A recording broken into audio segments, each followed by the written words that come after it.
তুমি কে? আমি এত কিছু বলতে পারবো না, তোমরা চলে যাও।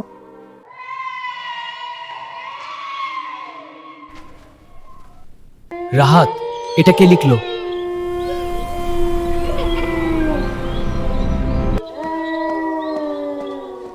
তোমরা চলে যাও, এখানে তোমাদের বিপদ হবে। তুমি কে? আর আমাদের কেনই বা বিপদ হবে? আমি এত কিছু বলতে পারবো না, তোমরা চলে যাও। তুমি কে বলো? আমাদের কেন বিপদ? উত্তর দাও, বলো।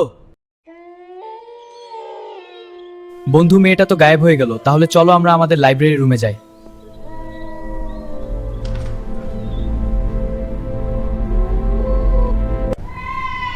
তোদের কি মরণের ভয় নাই? তোরা কি মরতে চাস? কে আপনি? আর আমরা আপনার কি ক্ষতি করেছি? একটু আগেই তোদেরকে একটা মেয়ে চলে যেতে বলল, তাহলে কেন চলে গেলি না তোরা? বন্ধুরা, পরের পর্ব দেখতে চাইলে কমেন্ট করে জানাও তাড়াতাড়ি। আমরা পরের পর্ব আনতে প্রস্তুত, কিন্তু তোমাদের কমেন্ট দরকার।